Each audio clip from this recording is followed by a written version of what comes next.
All right, buckle up, because our first guest up has a song called Open Road. And trust me, that's exactly where it's about to take us. He's a country rock singer-songwriter based right here in Vernon, BC. And while his voice is smooth as whiskey and his songs hit you right in the soul, his path to the stage has been anything but ordinary. From humble jam band beginnings to supporting his wife's music career, Kris has spent years learning the ropes behind the scenes. But in 2020, he flipped the script and finally stepped into the spotlight himself. Since then, he's been on a roll, touring across Western Canada, racking up nearly 300 Spotify streams, even landing a Western Canada Music Award nomination as the only unsigned artist in his category. I mean, that's pretty rad. He's now the proud creator of Open Road, a new single originally written by his wife Deanna and produced right here in the Okanagan. It's already turning heads, and with a full music video underway and his signature authenticity baked into every lyric, we know it's going to leave a mark. Please welcome the storyteller, the songwriter, and the down-to-earth dad of three who's living the rock star life with a ranch kid heart, Kris Anders.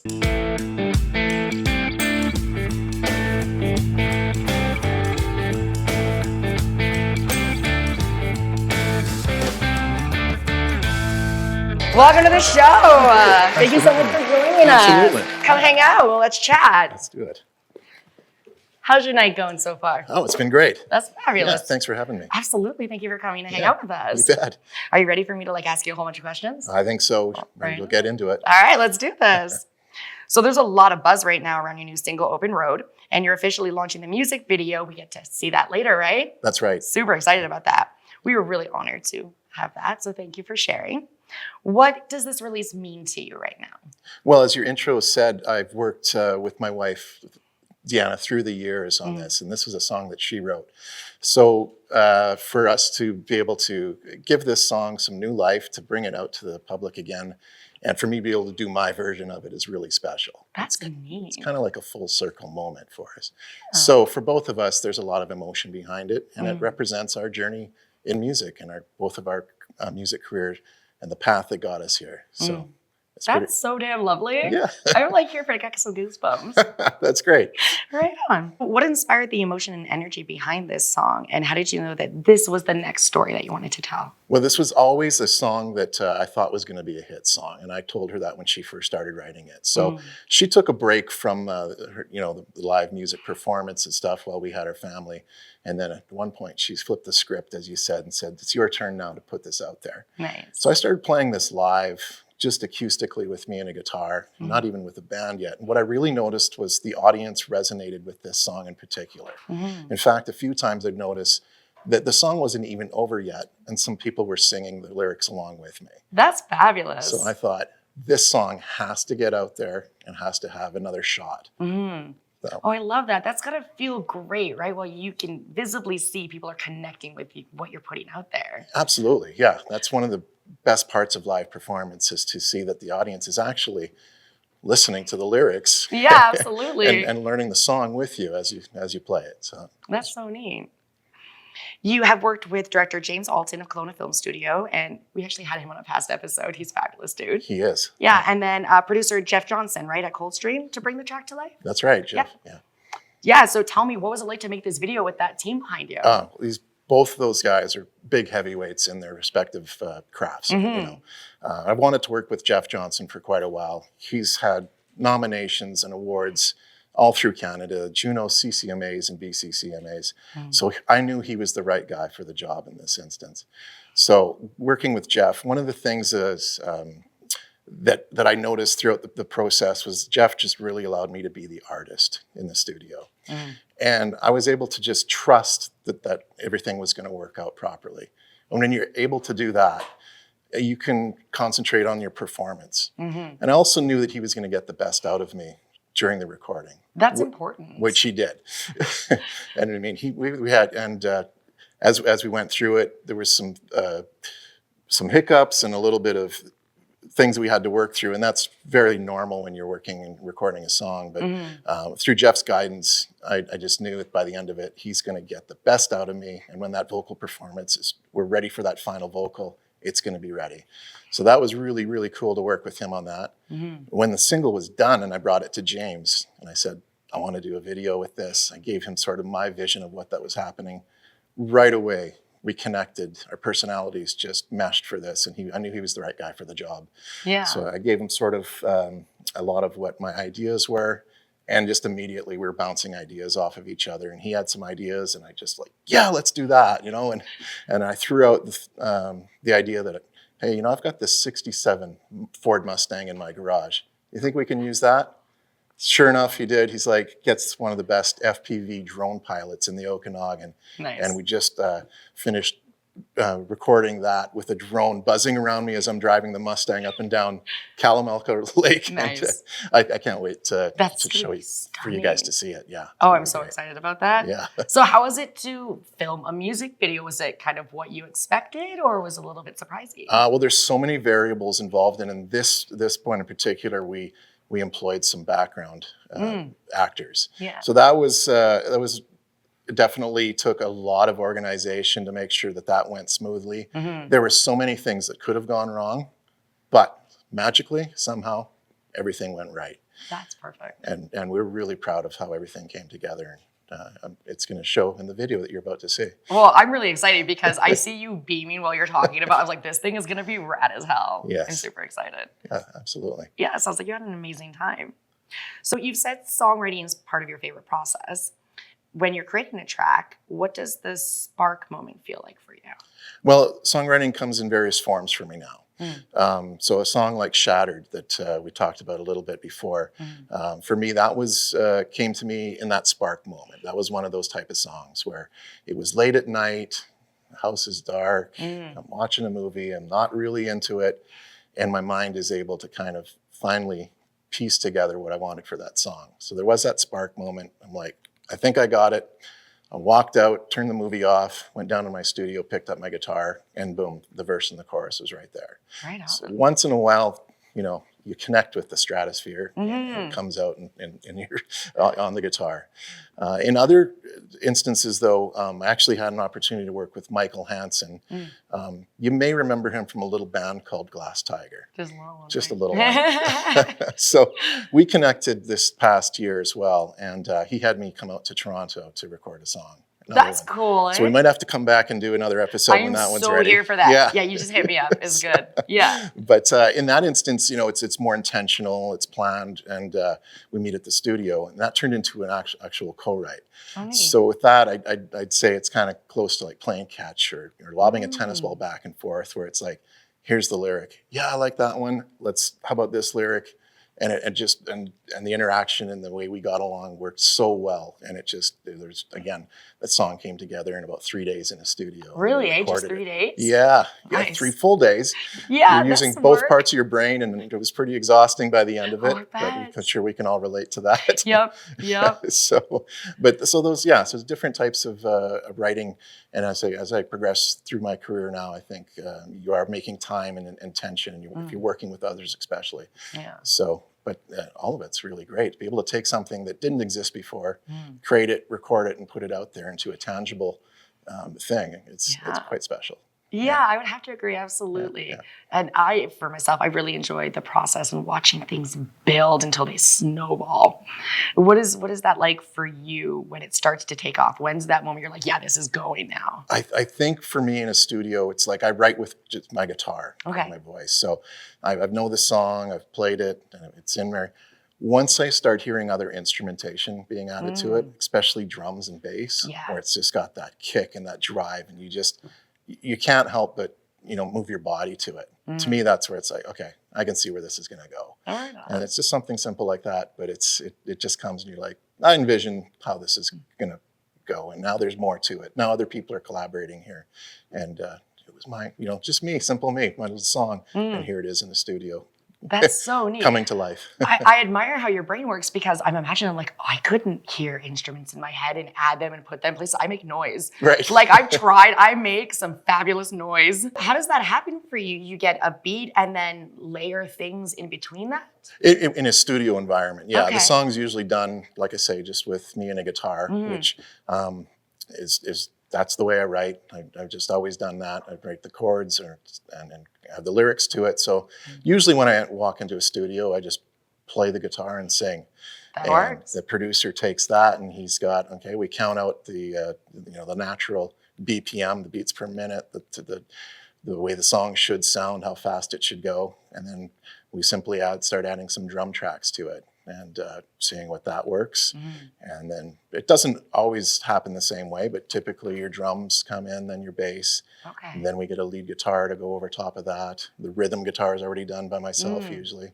And then I'll do some vocals, but we'll take that, we'll let it sit for a little bit. I'll come back in and do my lead vocals after the song's saturated for a little while. Yeah, that's neat. Have you ever laid something down and then come back later and be like, I got a different idea. I want to switch this up? It happens all the time. Yeah. And nowadays, I write songs sometimes just simply with pen and paper, but we all carry around these little devices in our phone, in our pockets now, the iPhones, and I'll, just can easily at any time either sing into it or play the guitar to it. And I'll say, okay, let's let this one sit. I'll come back to it and go, well, I don't know what I was thinking there. You've been there. Yeah. Or you come back and go, I have another idea to add to that song. And you'll start creating and using it. So just writing things down and keeping them in a recycling bin is kind of my process. Nice. Yeah. What's the longest it's taken you to complete a song? Oh, forever, because I'm still working on stuff. Okay, that's fair. Yeah. Okay, how about one that is completed? What's the longest one that you've got completed? Well, let's go back to the song I wrote with Michael Hansen. It's called Awkward Conversation. Okay. Okay, which isn't an awkward conversation right now at all. Okay. But this one I wrote years and years ago, and it was actually a really cool collaboration with Deanna as well, where I wrote some of the lyrics out on the back of a bill, like an envelope. That's cool. And I was working night shifts at the time. She woke up, saw the lyrics. She added a couple more to them. She went to work. I came home, saw what she had added to it, added to that as well. And we had this song called Awkward Conversation. Now, I knew it wasn't fully complete, so we never did record it. And that's the one that I took to Michael to finish. And so I'm just guessing about 12 years. That's in the making. Fabulous, though. Yeah. Okay, the backstory about that with you and your wife is just everything. Right. Like that needs its own thing. It's its own little movie. It is, right? Okay, your next music video, come hang out with us. We'll try some fun things. It's great. That's so cool. That's really neat. What is it like working with your wife in a similar area? Because not a lot of people get to do that. Yeah, it's really good because you always have someone that's willing to tell you the harsh truth. And also bring the best out in you as well. Yeah. Deanna is a very good artist in multiple mediums, including the graphics. So most of the graphics that you see on my stuff has been created by Deanna as well. Well, right on, eh? Yeah. So. Oh, that's awesome. Yeah. And it's always nice too when you can add other skills like that because that stuff is so expensive to do marketing and all of that. Any of those skills you can have in-house. Nowadays, artists are their own record label. Yeah. And so when you can have those specialty skills done for you on a fairly easy budget, it really helps. Yeah, absolutely. Like the amount that we have saved by doing everything ourselves. Oh, yeah. Like we produce, edit, direct, everything. Yes. Like we don't sleep, right? Yeah. Who needs sleep? It's a running joke. How much sleep do you get? I don't know. Was it a chair? Yeah, fair. I hear you. I'm my own distributor, my own booking agent, my own marketing strategist. But you get to keep so much more green. Yeah. We'll see. We'll talk about that later. We got to just stop spending it, though. I got a problem with, like, I want this and I like shopping. It's called investing. Oh, that's great. You have actually hit some pretty big milestones already in your career. So you've had a Western Canadian Music Award nomination and your song Shattered making international waves. How did those moments shape your confidence and your drive in the industry? Well, as we know, the music industry is so incredibly difficult. Yes, that is. Yeah, They're ruthless and cutthroat. Ruthless, cutthroat, and competitive. So when I first released Shattered and I got almost immediate recognition and some minor success from it right away, it was just another affirmation that I was on the right path and I should keep doing this. So after I finished my album Threshing Room Floor, which included Shattered, and I was on a family trip and my name popped up in the Western Canada Music Award as a nominee, I couldn't believe it. I was like, so cool. Wow, I was competing against signed artists from big record labels or big indie labels. And one of the people from the award show said, no, we don't judge on who you're signed with or any of that stuff. We judge you on your music. And so for me to get that and just realize that, okay, you're definitely on the right path. Keep going. You're doing what you're supposed to be doing. Heck yeah, I'd say so. And a lot of the comments and messages I got too from people from my hometown in Manitoba and Saskatchewan across the prairies were the same thing. Keep going. We're in your corner. We're cheering you on. Just keep going. How does it feel to have so many people behind your work like that? It feels great. I mean, it makes you tear up sometimes if you really think about it. But it's just, like I said in your intro, I'm a farm kid. I'm a ranch kid. So very privileged. I feel very privileged to get on any stage and perform music that I've written and for other people to hear it. I think you're super sincere, and I think that just comes off right away. And you're comfortable with your authentic self, and I think it invites everybody else to go along that journey with you. Yeah, so that's very cool. I've heard that before. Right on. Well, now I'm not cool and new. I don't get to say anything good. Oh, well, there you go. Way to not be original. Thanks. I suck. I'm grounded.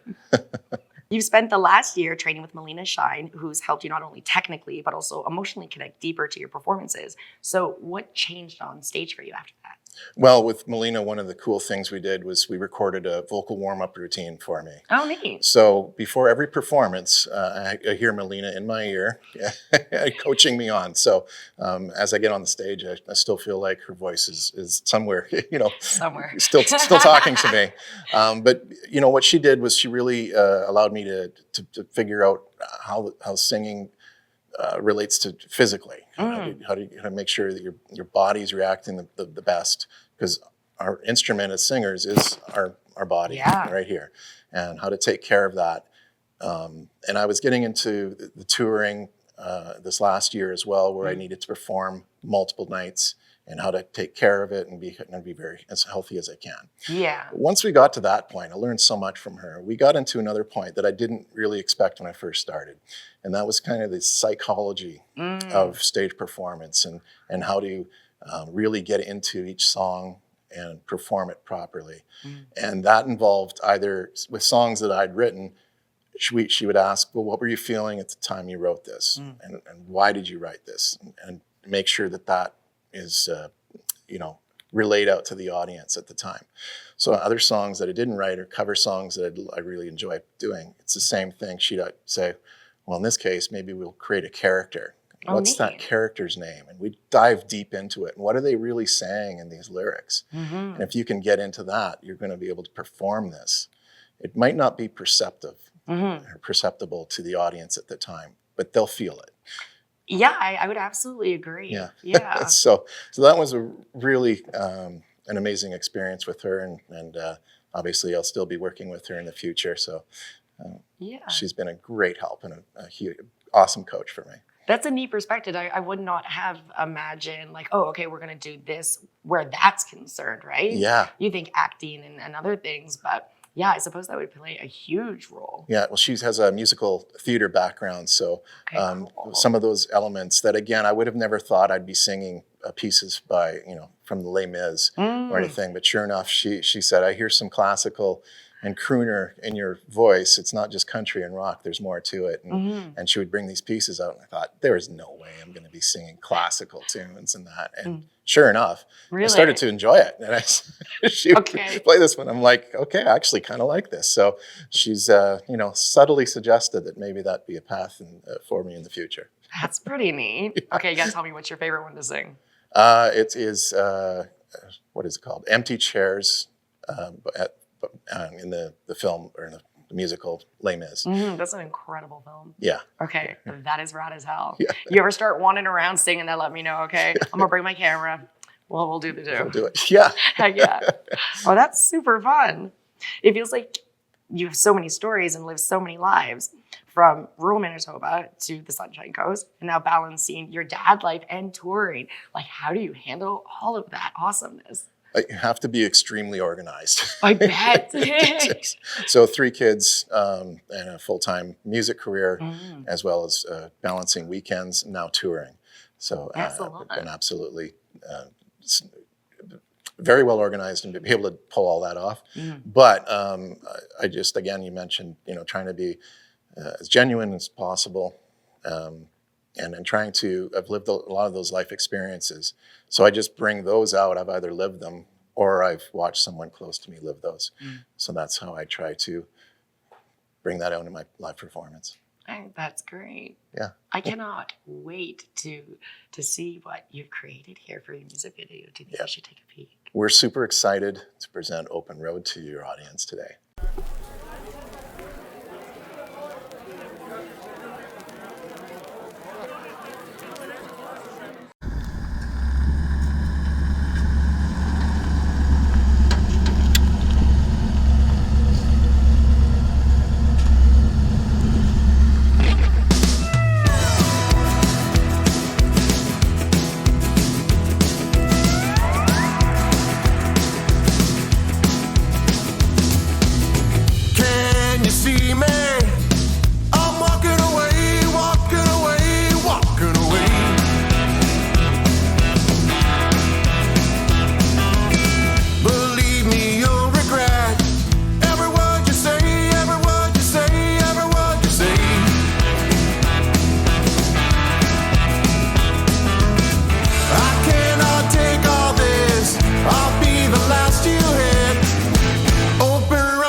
Oh my God, that was mind blowing. Thank you so much. That looked like you had so much fun shooting that. We did. Yeah, it was a lot of work, but it was well worth it in the end. Yeah, and the track is incredible. Thank you so much. I wanted to sing along. Yeah. I'm like, I haven't even really heard it, and I'm here for it. That's the point. Right on. Well, I would love to tell our audience how they connect with you. Where do we find your music? Well, the first stop you can do is go to my website. It's krisanders.com. Remember, it's spelled with a K. I'm also active on Facebook, so facebook.com/Kris Anders Music, as well as Instagram /Kris Anders Music. Perfect. and a few others, but those are the main ones that I use. Okay, great. And we'll definitely have all of those listed on our sites as well. So we'll get some extra ways to connect with you there. All right, great. Add it to your Spotify playlist. Absolutely. I want to thank you so much for joining us on the show today. This has been wonderful. Absolutely my pleasure, and thank you for having me. Absolutely, anytime. You can come back and hang out whenever you like. Well, let's do that. Absolutely. Okay, well, let's make some noise, guys, one more time. Let's hear it for Kris Anders. Thank you very much. Thank you. Thank you so much. This has been wonderful. Let me shake your hand, You sir. bet. Thank you you. so much.